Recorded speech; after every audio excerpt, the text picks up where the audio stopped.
Fala galera, tudo bem? Bom, primeiro vídeo aqui no YouTube, não sou influencer, não tenho vídeo aqui. E a intenção desse vídeo é falar sobre essa galerinha aqui, ó, Stark Bauer.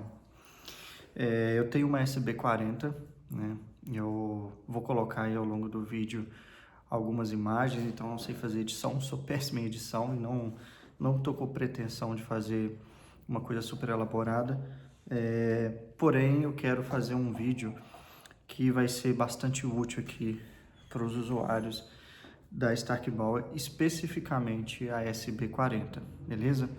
Bom, então meu nome é Douglas, eu sou engenheiro de processo, trabalho aí na indústria médica há mais de 10 anos, sou um cara apaixonado com processo, controle de processo, né? E sou apaixonado com cerveja. Então eu comecei minha trajetória com cerveja lá em 2017, fiz curso com panela, fogareira, aquele perrengue todo. Nunca quis ter esse perrengue na minha casa, então eu fiz algumas cervejas com amigos na casa deles. Depois de um tempo eu me planejei para ter, né, essas chinesinhas em casa, mas morava em apartamento muito pequeno. E depois me casei, fui morar num apartamento menor ainda, enfim, pandemia. E aí nos últimos 2 anos a gente, passando por um perrengue chamado obra, construímos a nossa casa e hoje eu tenho aí um espaço muito legal, tenho equipamentos muito bons e um deles é a SB40, né? Estou mostrando o abridor aqui porque é o que eu tenho mais fácil aqui de mostrar deles agora. E o objetivo desse vídeo, gente, é simples, é trazer aqui alguns problemas que todos os usuários, né, todo mundo que tem a SB40 enfrenta, né? Então, para quem não sabe, quando você adquire o equipamento da Stark Bauer, eles te colocam num grupo de WhatsApp, né? E isso é muito legal porque a comunidade cervejeira é uma comunidade extremamente forte, a galera se ajuda muito, a galera é muito solícita.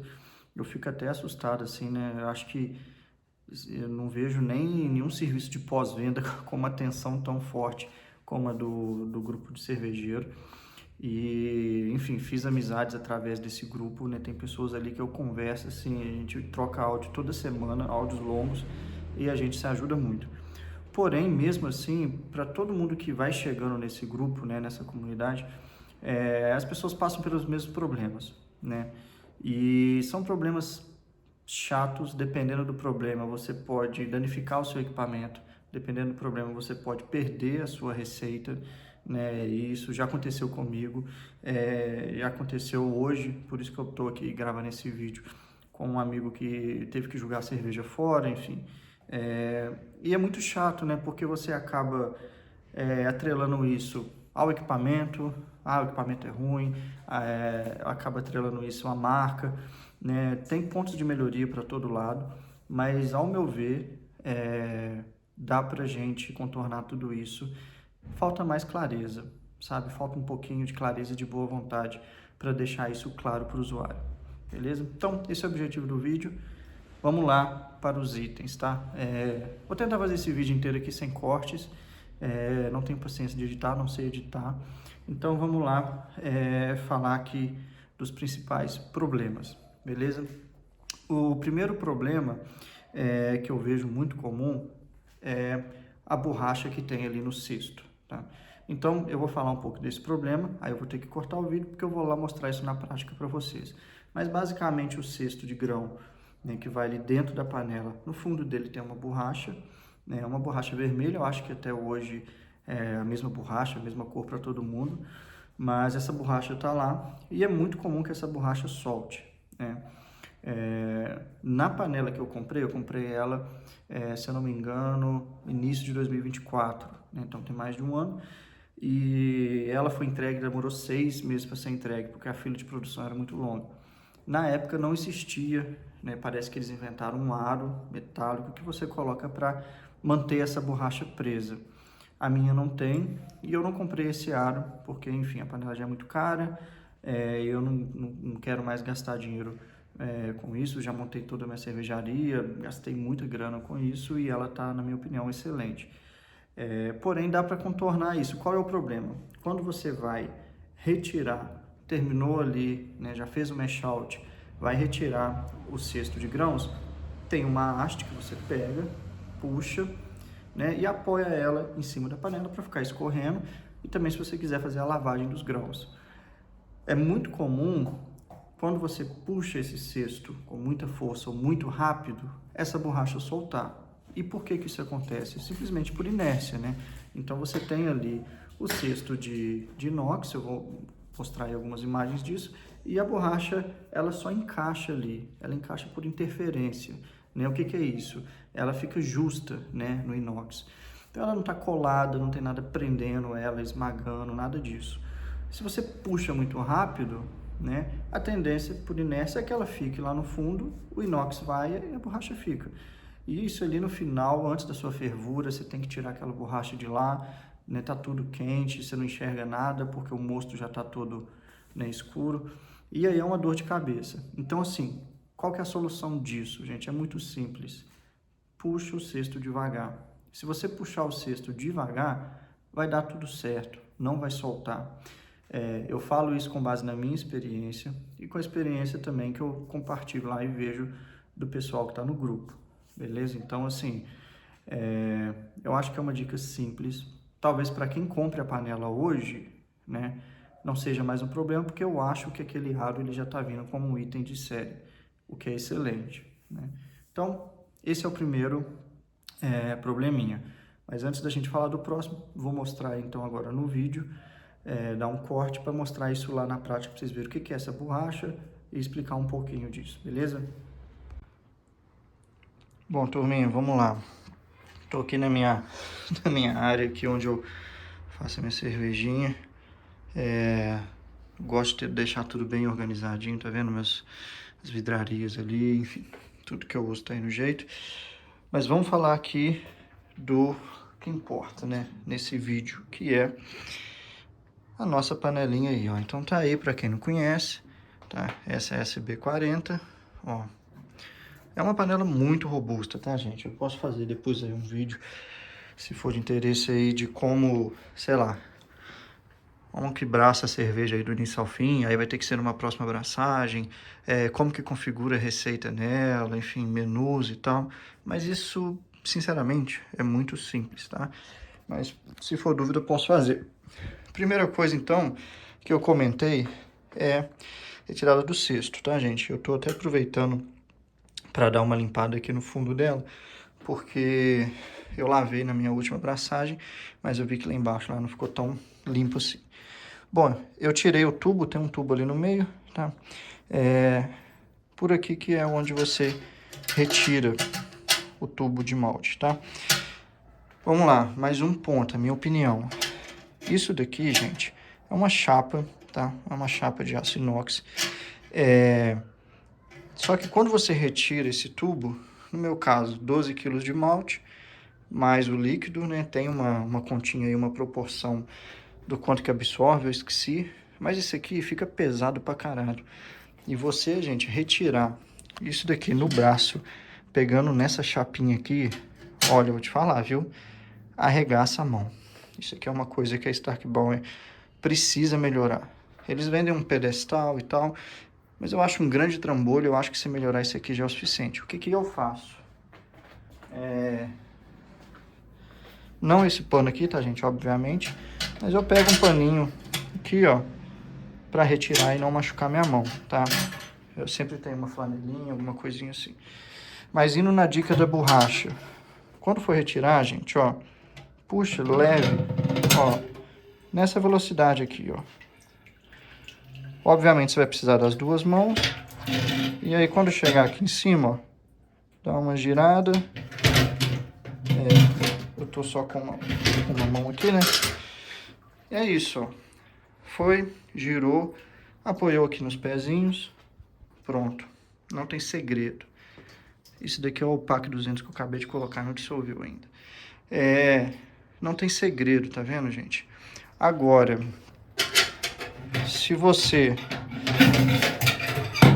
puxar isso daqui com muita vontade, não vai encaixar por causa do... Eu deixei o tubo lá dentro. Deixa eu tirar o tubo aqui, peraí. Pronto, era esse tubinho, tá, Leandro? Aí na hora que eu fui voltar, não voltou. O que eu ia mostrar? Aqui, não vai, eu acho que a borracha não vai soltar. Por quê? Não tá cheio de água, né? Mas se você puxar com força, eu exagerei aqui, essa borracha vai acabar soltando, tá, gente? Então, assim, puxem devagar, tá? Tira isso com calma. Mas aí já fica a dica. Isso daqui arregaça a mão. Coloca um pano, tá? Pra você conseguir tirar isso daqui. Se tiver alguém para ajudar, melhor ainda, né? Pega de dois, retira sem machucar a mão. Beleza? Então, acho que essa dica aí, ela ajuda bastante. Bom, vamos lá então, gente, para o segundo item. Infelizmente a listinha aqui não é pequena, né? Eu vou falar aqui de 5 ou 6 itens ao todo. O segundo é uma coisa simples, mas foi um problema que aconteceu com um colega lá no grupo hoje, que é a proporção de água malte, né? Então, olhando aqui, eu até bati o olho no site da Stark Ball rapidinho para SB40. A minha a 40 Premium, tem uma outra que eu acho é a questão acho que do painel, não muda algumas coisinhas. Acho que não vem com rodinhos, negócios assim. Apesar de que agora tá com a tal de Super Premium, não sei também o que mudou muito. Porém, isso vale para todas, tá? Que é o seguinte, não pesar ali, colocar pouca água para cada quilo de malte, né? O que o Vanderlei recomenda, que é o dono da Stark Ball, é que coloque ali em torno de 4 litros e meio, né, de água para cada quilo de malte, né? Bom, quando eu configurei, eu uso o Brewfather para fazer cerveja. Eu usava o Beer Smith, mas no meu computador ele dá uns bugs, fica dando uns pau, e eu acho quem usa ele há muito tempo, acostumou, não troca, mas eu não acho a interface muito amigável, muito intuitiva, né? E o Brewfather para mim é muito mais intuitivo. Enfim, quando eu configurei lá no Brewfather, eu julguei uma eficiência de 65%, tá, no equipamento. Tem gente que joga 70%, 75%, eu julguei 65%. E comecei colocando, a minha primeira receita foi uma Cream Ale, e eu fiz, eu acho que com 10 quilos de malte, né? No site da SB, da Stark Power, eles falam que a SB 40 pode colocar até 12 quilos de malte no tubo, né? E pode mesmo. Hoje, as últimas 3 cervejas que eu fiz foram com exatamente 12 quilos. E eu me limito, né, a isso, eu não tento colocar mais, porque fisicamente mesmo ali não cabe mais, né? É meio que um limite mesmo, não dá para colocar mais que isso, né? Talvez se você forçar, enfim, empurrar ali, vai. Mas como o cesto está dentro da panela, já com água, você vai reando o malte em cima da água, né, ele já vai inchando, já vai absorvendo o líquido, e o máximo que eu consigo ali é 12 litros, e ainda assim, a minha proporção ela fica arredondando aí 4,2, 4,3 litros para cada quilo de malte. Então é uma proporção muito boa, tá? E dá para usar a panela, recircular ali o sentido ascendente sem nenhum problema de entupimento, né? O que eu já usei ali de adjunto ali, de grão não maltado? Aveia. Eu fiz uma stout, uma oatmeal stout, mas eu usei 2 kg de aveia, né? Não é tanta coisa assim. Então, dependendo da receita, se a pessoa for colocar 3, 4 quilos, aí eu não sei, não tenho experiência com isso, tá? O máximo que eu usei foram 2 quilos de aveia, e eu sempre uso enzima, tá, gente? Eu sempre uso enzima para aumentar a eficiência da mostura, para ter, né, aquela redução de viscosidade ali o mais rápido. E claro, se você está usando aveia, né, é um grão ali não maltado, você tem que passar pela rampa de beta-glucanase, né? Isso é muito importante. Então, no caso do nosso amigo lá, infelizmente ele não fez isso, ele colocou a aveia no final, colocou uma quantidade maior, ele passou dos 12 quilos, enfim. Então, teve vários elementos ali que complicou, né, a vida dele e acabou entupindo, né? Então, assim, eu acho que é uma dica muito simples, tá no manual, né, isso tá descrito lá, mas às vezes a pessoa vem de uma outra experiência, né? Ela não vem de single vessel, ela vem de um outro equipamento, enfim, que tem lá eficiência de 80% e o cara está acostumado a tirar não sei quantos litros. E aí quando chega aqui ele pensa, pô, equipamento robusto e tal, vamos lá meter pancada.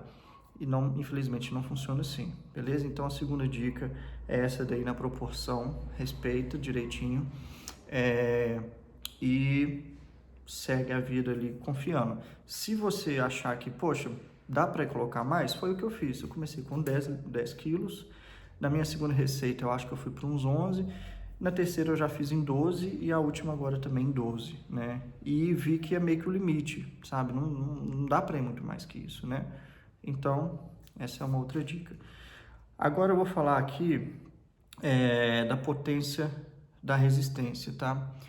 Essa panela ela tem uma resistência muito forte mesmo. Se eu não me engano, são 4.000 watts, alguma coisa assim, né? E na minha primeira cerveja foi uma Cream Ale, e eu fiz a receita inteira, né, do início ao fim, com exceção da fervura, eu fui controlando, mas até o mash out eu deixei a potência da resistência em 100%, né, no máximo. E o que que aconteceu? Então, bateu a temperatura de mash-in, né, não me lembro quanto que era lá na receita, ela vai ligando e desligando para manter aquela temperatura que está ali na rampa. Mas com a resistência no máximo, ela libera muito calor ali de uma vez. Então, ao longo da minha sacarificação inteira, o meu mosto caramelizou, né? Então aí teve reação de Maillard ali no meio, enfim. Ao final, quando a cerveja ficou pronta, ela ficou com uma cor muito intensa, né? Ela ficou com um dourado muito, muito forte. E não era o que eu queria, e não era o estilo também, né? E sem contar também que ela realçou muito o malte, então ela ficou com um gosto, né, diferente ali, não era uma decocção, obviamente, mas assim, trouxe aspecto daquela coisa de pão torrado, né? E que não era o que eu queria na cerveja. E foi por conta disso, de ter deixado a resistência, a potência da resistência no máximo, e não precisa, né? De novo, é uma panela muito robusta. E aí, discutindo isso com o pessoal no grupo, com um amigo, me falaram, não, Douglas, não precisa. Bateu a temperatura de mash-in, abaixa a potência da sua resistência para 60%. É o suficiente, vai dar tranquilo, entendeu? Ela vai conseguir manter a temperatura dentro das rampas e você não corre esse risco, né, de caramelizar ali o seu mosto. Então essa foi uma dica que mudou completamente as minhas receitas. Para a APA, né, a segunda receita que eu fiz, eu esqueci de fazer isso. E aí no meio quando eu estava saindo, eu estava acho que indo para a Alfa, a Milase, que eu lembrei, fui lá e abaixei. No fim não deu tanto problema, né? Mas quando você está na fervura é uma maravilha. Se você quer uma fervura vigorosa, essa panela te entrega, entendeu? E fica uma fervura muito vigorosa mesmo, tá? Então, assim, isso eu enxergo como um ponto positivo, tá? É só saber realmente usar e dosar. E isso, infelizmente, não está claro, né? Em manual, enfim, pós-venda, nada disso, tá? Bom, deixa eu só desbloquear aqui. Vamos falar então agora de um outro problema que não é um problema, um ponto, que é a válvula de circulação, né? Então, durante toda a mostura, ciclo ascendente, você tem uma bomba que fica recirculando, né? Ela fica passando ali a água através do tubo de malte, cai pela lateral, aí a cada X tempo tem que ver lá como que está configurado na panela, mas você consegue mudar isso também.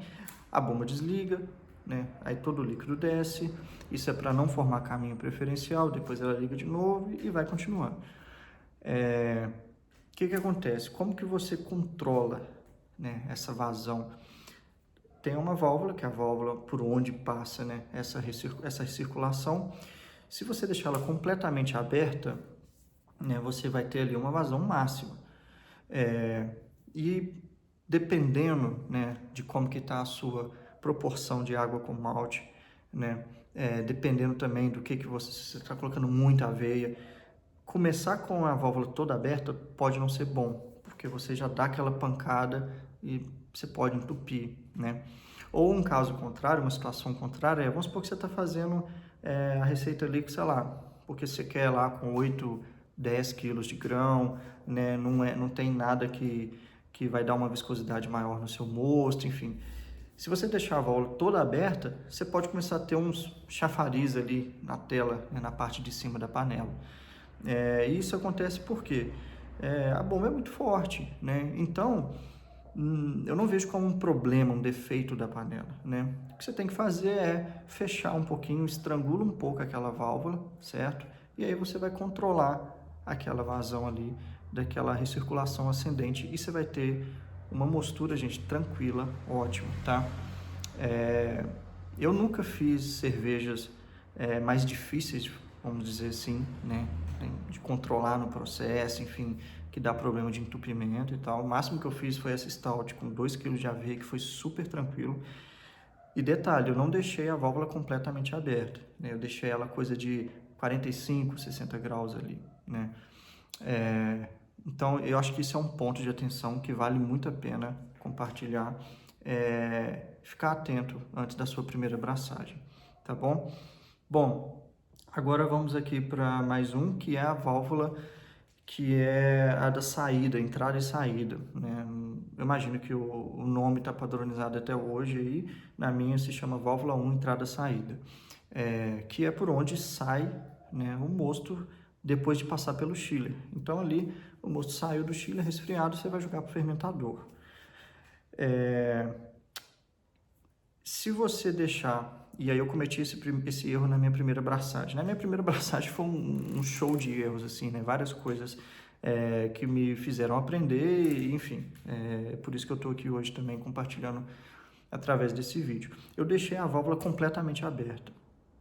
O que aconteceu? A bomba, ela é muito forte, o mosto passou muito rápido pelo chiller, e aí chegou lá, e a trasfega foi muito rápida. Eu lembro que na época eu falei, nossa, que bom, né? É rápido e tal. E aí, meu mosto chegou a 42 graus lá no meu fermentador, né? Na época foi tipo uns 40, 42 litros, né? Eu consegui uma eficiência baixa. Para refrigerar isso daí, gente, o meu fermentador não é auto-refrigerado, né? Cônico lá dentro da geladeira. Eu terminei a abraçagem por volta de meio-dia, era 1 da manhã e eu não tinha atingido ainda, né, ali os meus 16, máximo 18 graus que eu queria inocular minha levedura. Então, assim, é chato pra caramba. Essa eu entendo que é uma dica de principiante mesmo, de iniciante, foi falta de maldade. Mas, de novo, não tem isso, né? Quando você compra esse equipamento, que na minha opinião é muito caro, né, para um caseiro, não vem essas dicas, não vem, sabe, um guia ali de boas práticas e tal para você acertar, né? Você aprender errando, cara, é muito ruim, entendeu? Principalmente quando você paga muito caro no equipamento, e nesse caso para fazer 40 litros você gasta muita matéria-prima. Então, assim, eu realmente acho que nesse sentido a Starkenbauer ela vacila bastante, né? Então, dica, o que eu faço? Eu estrangulo aquela válvula, eu deixo ela ali em torno de 45 graus, para o mosto passar bem devagar no chiller de placas.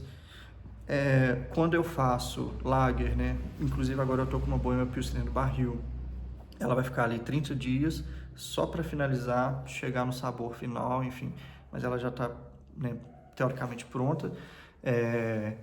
Para essa Bohemia, gente, eu consegui entregar 47 litros a 6,5 graus no meu fermentador, né? E como que eu fiz isso? Além do chiller de placas, eu tenho 2 chillers de imersão de inox, né? Então eu sanitizo eles, passo soda, tranquilo, não tem problema. O chiller de placas, vou falar daqui a pouco como que eu faço, é outra coisa polêmica e também problemática. Coloquei em bombona, pacote de gelo, aquele pacote de 20 quilos, joga um em cada ali, e fiz a trasfega bem lenta. A minha trasfega, gente, ela demorou, se eu não me engano, 40 minutos, 45. Mas assim, vale a pena, porque no final eu tive um mosto a 6,5 graus no fermentador. Eu uso aquele sensor que você joga no fermentador para ver OG e temperatura. Dali eu já peguei minha levedura, né? Eu tinha feito propagação, já peguei minha levedura ali no Erlenmeyer, ó, joguei no fermentador, ótimo, lindo, já fui direto para a curva de 8 graus, entendeu? Então, assim, para quem aí está começando, pegando a panela agora, eu acho que é uma dica também que faz muita diferença, beleza? Bom, agora eu vou falar do último ponto aqui, que é a questão de chiller, mas no seguinte sentido: entupimento de chiller, lúpulo, essas coisas, né? E esse assunto, eu sei que ele é polêmico porque ele divide, né, os cervejeiros em dois grupos aí, mas eu não vou focar muito no assunto polêmico, que pode ser como sanitizar o chiller, soda, cobre, vai danificar o chiller, blá blá blá. Ou sobre, se eu vou usar um Hop Spider, isso, aquilo, eu vou ter menos amargor. Essas duas discussões aí, gente, eu vou deixar de lado, tá? Não é a intenção aqui, mas eu vou falar o que eu fiz para resolver o meu problema, e que na minha opinião mesmo, não impactou em nada na minha cerveja, e eu faço uma cerveja que hoje estou muito satisfeito com ela, e eu estou conseguindo ter o que eu planejei na receita, ou o que me passaram da receita que estava planejado, tá? Eu uso o Hop Spider, por quê? A minha primeira cerveja foi uma Cream Ale, pouco lúpulo, tranquilo, fiz o Whirlpool usando aquela haste da SB, bonitinho, teteia, não tive nenhum problema. Fui para minha segunda cerveja, que foi uma APA. Na APA, né, e aqui para quem faz o curso do Jamal já deve estar reconhecendo, né? Essa é a ordem de cerveja lá do curso do Jamal, faço o curso do Jamal, é um curso excelente. Chegou na APA, tem o Whirlpool Hopping. E aí, no final, eu não me lembro, tá, gente? Mas eu acho que foram 3 ou 4 pacotes de lúpulo, eu não me lembro mesmo.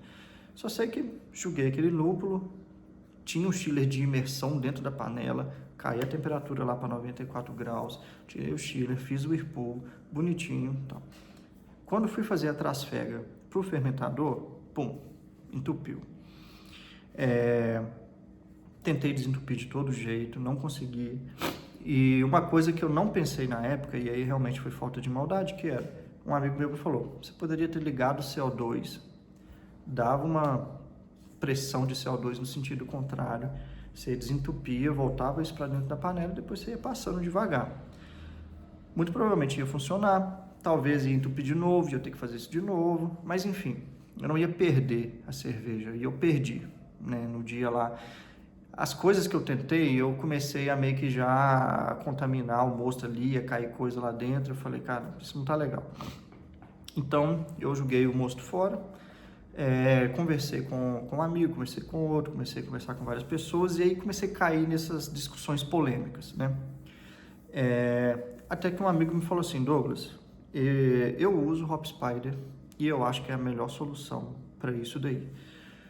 Ou você fica nessas discussões polêmicas ali e convive com um lado dessas discussões, ou você arranca esse chiller de placas fora, é uma forma também. Por exemplo, o Jamal é uma pessoa que não usa e ele não defende o chiller de placas muito por isso. E aí eu falei, cara, vou dar uma chance, vou no Hop Spider, né? Então, assim, agora essa Bohemia Pilsner, como o alfa-ácido do lote, né, agora acho que no geral está muito baixo, eu acabei tendo que usar muito lúpulo, né? Eu não quis abrir mão do SAS, né? E tudo no Hop Spider. Chegou um momento ali, eu fiz o Whirlpool Hopping de novo, porque tinha na receita. Eu fiz com um voal, saquinho de voal. Lá, faltando 10 minutos, botei meu saquinho de voal lá dentro, deixei ele ferver por 5 minutos. Depois fui, joguei o lúpulo, amarrei. Pronto. Gente, não fica quase nada de trubber embaixo, tá? Não tem nenhum problema mesmo com entupimento, acabou. E eu não fico com essa coisa de, vou limpar o chiller com soda, mas a soda vai danificar, porque o Jamal fez um teste com um negócio de cobre, que não sei o que. Eu deixo isso de lado, tá? Eu sanitizo a minha panela ali de tempo em tempo, passa água no sentido contrário e tal. Sai matéria orgânica? Sai, mas sai muito pouco. E assim, não tive problema, não tenho problema com contaminação por conta disso. E você resolve sua vida. Então, assim, essa é uma dica que eu acho que vai depender de cada um. Eu acho que se você quer continuar usando o chiller de placas e não ter problema com isso, Hop Spider, saquinho de voal é perfeito e funciona muito bem, tá? Vou falar um pouquinho, vou entrar um pouquinho só na questão do EBU. Douglas, mas aí vai impactar o amargor e tal, isso e aquilo. Gente, opinião sincera, tá? Sincera. Vou falar aqui agora como engenheiro de processo. Durante fase quente e fase fria, existem várias coisas que a gente consegue controlar, né? E engenharia de processo gosta de quê? De controlar processo. Eu estou falando de temperatura, eu estou falando de pH, eu estou falando de volume, estou falando de massa, estou falando de tempo, enfim. Tudo isso você consegue controlar, certo?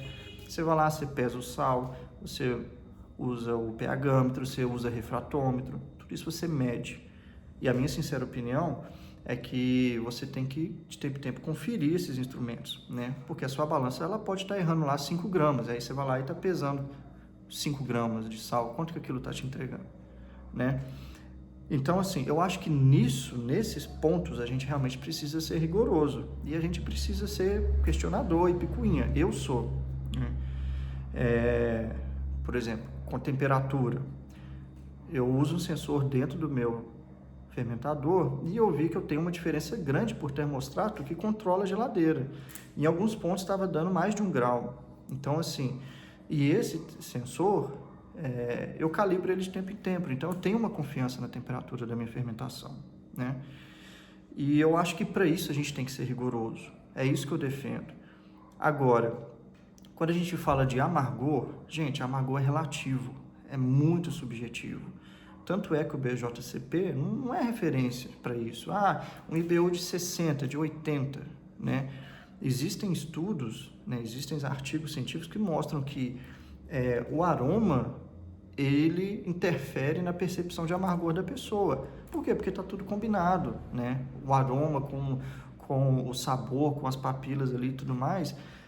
Quando você pega uma cerveja que ela ela é mais lupulada, mas no aroma, né, a tendência é que a pessoa fale que ela é uma cerveja mais amarga, mas no sabor em si não tem tanto lúpulo assim, entende? Então, assim, a minha opinião, vai no Hop Spider, resolve o seu problema, tá? Você não vai entupir sua panela, você não vai ter dor de cabeça, não vai ter que ficar passando soda, nada disso. Se você ainda tiver, Douglas, mas ainda assim eu acho que perde porque tal, não sei o quê. Vai lá, coloca 5% a mais de lúpulo, né? E assim, gente, eu falo pela minha experiência, tá? Tô ali agora, a Bohemia Pilsner tá no barril, ela tá assim com um aroma de saz incrível, incrível. A cerveja tá assim maravilhosa, ela nem tá pronta ainda, tá? Ela tem um sabor de lúpulo legal também. E aí depois vem o malte, eu usei um malte da Weirmann, aquele Flor, que é maravilhoso. Então, assim, isso daí, gente, é bobeira, tá? Minha sincera, humilde opinião. Vejo muita gente lá discutindo isso, uma coisa que ninguém controla, que ninguém mede direito, e aí um monte de teoria, mas aí o cara tá lá com, sei lá, com um pHmetro lá chinês que tá lá há 10 anos e ele nem sabe se o pH tá certo, né? Ou o cara usa um termômetro lá que tá na casa dele há 15 anos, faz cerveja há 10 anos, e essa temperatura aí, né? Quando você coloca lá, sei lá, 62, é 62 mesmo? Quem não te garante que não é 64,5? Então, assim, essa é a minha opinião. E a intenção aqui é trazer essas dicas para ajudar, porque eu acho que, para fazer uma conclusão agora com esse vídeo, tá, gente? Eu acho que a Starkenbauer e o Vanderlei, eles pecam muito em não ter um conteúdo guiando o cliente dele, guiando o usuário sobre como usar o equipamento, né? Mas com essas maldades, com essas boas práticas, tá? Isso tem que ter, gente, isso é normal para qualquer produto, né? Então, eu trabalho na indústria médica, a gente produz válvula cardíaca. Se eu não falar para o médico como que ele tem que manipular a válvula, né, o catéter e tudo mais, vai dar merda, vai dar problema. Isso é normal, né? É a mesma coisa com o seu carro. Se você pegar seu carro, engatar a primeira marcha e viajar 1.000 quilômetros de primeira, você vai ter algum problema. Então, assim, eu acho que é isso que falta, né? Eu acho que a Starkenbauer, ela peca nisso. Eu sei que tem uma pessoa ou outra que é influencer, né, que faz vídeo para eles, mas ao meu ver, a minha sincera opinião, tá? Esses vídeos, eles são muito promocionais. Eles estão ali para fazer marketing, para divulgar a marca, para divulgar a panela. Essa coisa de rios, rapidinho, sabe? Como fazer uma cerveja aqui em 30 segundos, pá. Isso é bom para vender, isso é bom para Vanderlei, isso é bom para Starkenbauer. Mas o que a gente precisa é realmente de como que isso funciona na prática, tá? Na hora que eu estou lá abraçando, como que eu faço para extrair a melhor eficiência da minha cerveja? Como que eu faço para ter um bom resfriamento? Como que eu faço para não entupir? Né? Esse tipo de coisa. Então essa é a intenção do vídeo. Não sou youtuber, não sou criador de conteúdo. A minha intenção aqui é compartilhar essa experiência porque eu tô nesse grupo da Starking Ball já tem, acho que já tem mais de um ano, porque eu entrei quando eu comprei a panela, mas a minha demorou 6 meses para ser entregue. Então já tem mais de um ano que eu tô lá. E assim, gente, é recorrente.